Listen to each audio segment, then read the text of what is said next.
Herkese günaydın. Öncelikle size 2 tane soru sormak istiyorum. Mars'a giderken yanınıza alacağınız 3 şey ne olurdu? Ya da Mars'a ayak basan kişi ilk siz olsaydınız kuracağınız ilk cümle ne olurdu? Aranızda beni tanıyanlar uzay keşfine ne kadar da tutkun olduğumu bilirler. Ama bu tutku sadece soyut değil, aynı zamanda somut katkılar yapmak benim hayat girdabımı oluşturuyor. Üniversite hayatı vizyonumuzu, karakterimizi, özgüvenimizi ve cesaretimizi belirlediğimiz bir zaman dilimidir. Uzay mühendisliğini ilk tercih ettiğimde benim için anlamı sadece sosyal bir konum ya da iyi bir maaş olmadı. Çünkü geleceğin bilinmezlik girdabına gözüm kapalı atlarken bedelinin öncelikle özveri ve çalışmak olduğunu biliyordum. O yüzden üniversitede kendime uzay çalışmalarında geleceğe yön verecek hedefler koydum ve bazılarına ulaştım. Bu süreçte sizinle paylaşabileceğim birçok anı var ama ilk olarak küresel vizyonun öneminden bahsetmek istiyorum. Uluslararası Uzay Federasyonu tarafından Genç Profesyoneller Delegesi olarak Türkiye'den seçilen kişi olmuştum. 2012'den beri NASA Başkanı, Boeing, Airbus gibi şirketlerin CEO'ları ya da Buzz Aldrin, Chris Hadfield gibi ünlü astronotlarla tanıştık ve toplantılar yaptık. Bu süreçlerde beni en çok etkileyen ise samimiyet ve doğallık oldu. NASA Başkanı Charlie Bolden, dersiniz ki böyle korumalarla gezer falan, hiç de öyle değil.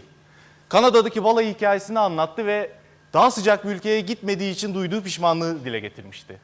Yine Lockheed Martin, Amerika'nın önde gelen savunma sanayi şirketlerinden birisinin CEO'su Marillyn Hewson, Forbes dergisi tarafından dünyanın en güçlü 50 kadını içerisinde gösteriyor. Ama benimle o kadar samimi sohbet etti ki çok etkilenmiştim. Yaşınıza ve mevkinize bakmadan insanlar sizin sadece gözünüzün içine bakarak sohbet ediyor ve sizi dinliyorlar ve değer veriyorlar. Türkiye ESA'ya, Avrupa Uzay Ajansı'na üye değildir. Yine ESA için düzenlenen bir toplantıda tek Türk bendim. Diğer ülkelerden katılımcı arkadaşlar ile hazırladığımız rapor bakanlık seviyesinde bir toplantıda sunuldu ve bu da uluslararası işbirliğinin önemini gösteriyor. Açıkçası uzay sektöründe dünyada olup biteni ilk elden öğrenmek çok faydalı oldu benim için ve Türkiye için de bir katkı olduğunu düşünüyorum. Ama bu süreçlerde düşündürücü birkaç anım da mevcut.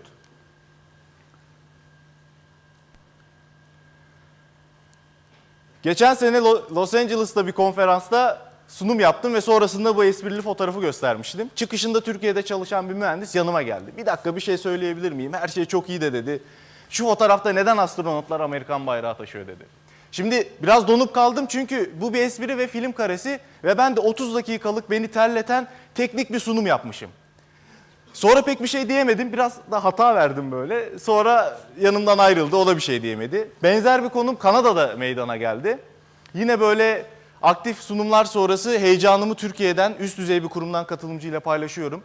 Beni böyle dinlerken işte onay veriyor. Evet tamam diye kafasını sallıyordu ama konuşmam bitti, yorum beklerken hala bu transa geçmiş devam ediyor. Ben böyle yine şaşırdım. Tabii böyle farkındalığı düşük insanlar da katılabiliyor etkinliklere. NASA'dan birkaç üst düzey yöneticiyle artık arkadaş gibiyim ve bana Türkiye'den gelen heyetlerin bize astronot verin yoksa anlaşmayız şeklinde böyle yaklaşımlarını bile paylaştılar. Böylece benim anılarım resmileşmiş oldu. Bu hikayelerden sonra Türkiye'nin uluslararası anlamda ne kadar zorlu bir girdap içinde olduğunu görebiliyorsunuz. Ben de bunu değiştirmek için çok çaba sarf ediyorum ve hayat girdabım olan uzay ve Mars keşfinde sizinle paylaşmak istiyorum. Biz sadece dış uzayı değil, içimizi de keşfediyoruz. Dünyayı daha iyi anlamak, doğal afetlere çözüm üretebilmek için. Olaylara yukarıdan bakmanın her zaman daha objektif olduğunu söyleriz. İşte bu da Uluslararası Uzay İstasyonu tarafından çekilmiş en güncel İstanbul fotoğrafı ve bize hey bak aşağıda bir şeyler oluyor, bir şeyler yapmanız lazım diyor. Betonlaşmanın nasıl yayıldığını görebilirsiniz. Bu gözlemlerin hepsi şu an 400 kilometre yukarımızdaki bir futbol sahası büyüklüğündeki Uluslararası Uzay İstasyonu'ndan yapılıyor ve fotoğraflar da özel olarak Kupola kapsülünden çekiliyor. Aynı zamanda astronotların selfie çekip ya da gitar çaldığı bir kapsüldür. Bu çok beğendiğim bir gif. Astronotların günlük hayatı bize çok benziyor. 9-5 çalışıyorlar, mikro yerçekimi etkilerini anlamak için deneyler yapıyorlar. Aynı zamanda uzay istasyonu dünyanın çevresini 90 dakikada tamamlıyor. Yani biz bir gün doğumu, bir gün batımı yaşarken onlar 8 kere gün doğumu ve 8 kere gün batımı görüyorlar. Şu an yer çekimi etkisiyle sıvı akışı normal. Ancak uzayda sıvı akışı yukarı, başımıza doğrudur ve sinüslerimize, gözlerimize bu sıvı baskı yapar. O yüzden astronotlar görme problemi yaşarlar. Aynı zamanda omurgamıza binen yükler de azalacağı için astronotlar 4-5 santim uzuyorlar uzay istasyonunda. Bunun yanında kemikler ve kasların dünyaya oranla güçlü olmasına gerek yoktur. O yüzden kemiklerdeki kalsiyum kana karışır, kan hacmi yükselir ve astronotlar bir ayda kemik yoğunluğunun %2'sini falan kaybederler ki bu biz dünyada bir yılda kaybettiğimiz orana eşit. Yapılan bazı deneylerden örnek, ilk kez geçen sene 3 boyutlu yazıcıyla parça ürettiler ve ilk kez marul yetiştirip afiyetle yediler uzay istasyonunda. Ve en popüler deneylerden biri de yanma. Orada alev çok daha farklıdır. Yavaş, temiz ve tehlikesiz bir yanma süreci gerçekleşir ve araba şirketleri enjeksiyon sistemlerinde bunu kullanmaya çalışıyorlar. İşte bu bahsettiğim veriler, bütün deneyler bizi tek bir hedefe hazırlıyor. Dünya bağımsız yaşam teknolojilerini üretmek. Şu an uzay istasyonu ile bağımlı bir şekildeyiz. Gerçek zamanlı iletişim kurabiliyoruz. Acil durumlarda 3-4 saatte ulaşabiliriz ve astronotları gönderebiliyoruz. Peki dünya bağımsız bir sistem oluşturmak için neler yapmamız lazım? 2 tane parantez açacağım. Birincisi ise dünyada ve mikro yer çekimi ortamındaki sağlık verilerine sahibiz ama Ay ya da Mars'ta durum nedir bilmiyoruz. İkincisi ise Ay keşfi 1970'lerde yapıldı. 12 astronot Ay'a gitti ve 1972'den bu yana hiçbir astronot derin uzaya seyahat etmedi. 2018'de NASA SLS roketi ve Orion kapsülünü fırlatacak. Bu da 2030'larda bizi Mars'a göndermeye çalışacak. Peki Mars için durum nedir? Plazalarda çalışan ve her gün alışveriş merkezine yemeğe gitmekten sıkılmış bir arkadaşımız Mars'a gitmek istiyor. Peki ne zaman geri gelir? 2-3 seneye geri gelmiş olur. Tabii doğru zamanda çıkarsa. Doğru zaman, doğru tarih ne demek? Yörüngesel olarak Dünya ve Mars'ın birbirine en yakın olduğu tarihte çıkmamız lazım. Mesela 22 Mayıs 2016'da çıkmış olsaydık ortalama 7 ayda Mars'ta olacaktık. Bu yakınlığı tekrar beklemek için bir 7 ayda bekleme süresi ve dönüş de 7 ay. Ortalama 21-24 aya ihtiyacımız vardı. Peki Mars'a gittiniz. Orada 6 ay bekliyorsunuz ve ailenizi, arkadaşlarınızı, sevgilinizi haberleşeceksiniz. Eğer WhatsApp'tan yazılı mesaj yollarsanız 6 dakika gecikmeli olarak haberleşirsiniz. Diyelim sesli mesaj yolladınız ya da selfie çektiniz, gönderdiniz. Bu süre 20 dakikaya kadar uzar ve sevgilinizden trip yeme ihtimalini arttırmış olursunuz. Şu an Curiosity yüzey aracı NASA ile 13 dakikada haberleşiyor. Bağımsız bir seviyeye gelmek için ve Mars'ta öyle bir sistem kurmak için 4 tane unsur önemli. Acaba sürdürülebilir enerji elde edebilecek miyiz? Ya da gıdalarımızı nasıl temin edebileceğiz? Acaba radyasyona genetik olarak nasıl tepki verebileceğiz ya da psikolojik olarak adapte olabilecek miyiz? Ama bence en önemlisi de maliyet. Trump'ın gelecek uzay görevlerindeki yaklaşımını bilemiyorum. Ama şu an ortalama bir yüzey robotu üretip gönderelim derseniz 2 milyar dolar. SpaceX, Tesla Motors ve PayPal'ın CEO'su Elon Musk şu an bir insanı Mars'a göndermenin 10 milyar dolara mal olabileceğini söylüyor. Kafanızda daha net canlanması için bir bütçe kıyaslaması yaptım.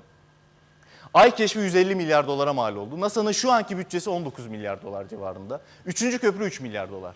Ben de Ay görevi hakkında bir araştırma yapmıştım ve hesaplarıma göre 200 kilogramlık bir uyduyu 100 milyon dolara mal edip gönderebilirsiniz. Yani bir köprü parasını 30 tane uydu gönderip Ay'a koloni kurma ihtimaliniz var. Dünya ve Mars bazı yönlerden birbirine çok benziyor. Mesela dünyadaki okyanusları, suları bir kenara bırakalım. Kara parçası alanları birbirlerine eşittir. Bir gün süresi de birbirlerine eşittir. Ancak Mars karbondioksitle doludur. %96'sı karbondioksittir. Aynı zamanda geceleri sıcaklık eksi 100 santigrat derecededir ve biz yaşam olması için bunu yükseltmemiz lazım. Bizi asıl ilgilendiren insan nüfusu. Marslı filmini bir kenara bırakırsanız Mars'ta popülasyon yok. Dünyanın aksine Mars'ta manyetik alan da yoktur. O yüzden radyasyondan korunamaz ve bu çok ciddi bir tehlike. Mars'taki atmosfer yoğunluğu dünyada deniz seviyesindeki yoğunluğun %1'ine eşit. Yani 100 kat daha ince atmosfere sahiptir. Su olsaydı Mars yüzeyinde hemen buharlaşırdı. Atmosfer yoğunluğu neden önemlidir? Diyelim ben dünyada serbest atlayış yapacağım uçaktan. Atladım ve Beni yavaşlatacak sürüklenme kuvveti nedeniyle 0,15 mah yani 53 metre bölü saniye hızla yere iniş yaparım.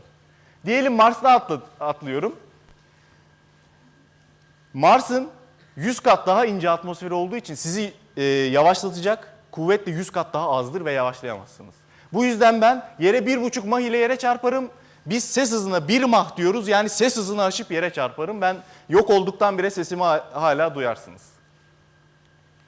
Gerçek görevlerde ise durum şu şekilde. Aracınız Mars'a girdikten sonra yavaşlaması için 7 dakikanız var. O yüzden NASA buna 7 dakikalık terör diyor. Eğer yavaşlayamazsanız 10 yıllık emeğiniz ve 2 milyar dolarınız çöpe gider. Bu Phoenix yüzey aracı tarafından çekilmiş gerçek bir görüntü. Bu sarı bölgedeki buzun 4 gün içinde nasıl buharlaştığını görebiliyorsunuz. Bu da atmosfer yoğunluğunun çok ince olmasından kaynaklanıyor. Atmosferik basınç dünyada deniz seviyesinde 101 kilopascal. Mars'ta ortalama ise 0,6 kilopascal. Çok düşük bir değer. Bu değeri yükseltmemiz lazım eğer Mars'ı dünyalaştırmak istiyorsak. İlk olarak Armstrong sınırı 6 kilopascal değerini aşmamız lazım ve bunun için bazı kimyasal yöntemler var. Mars'ı ısıtıp yüzeyindeki buzları eritip içindeki karbondioksiti atmosfere yayabiliriz. Bu şekilde atmosfer kalınlaşabilir. Ya da dışarıdan metan, hidrokarbon takviyesi yaparız Mars'a bir şekilde ve dünyadaki gibi greenhouse etkisi yaratabiliriz. Zaten %96'sı karbondioksit olan bir atmosferde onları yakalayıp Sabatier yöntemiyle su oluşturabiliriz.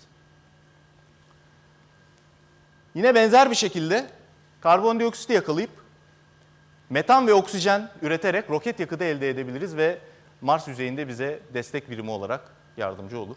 Bunlar için tabii ki gereken enerji güneş panellerinden sağlanabilir.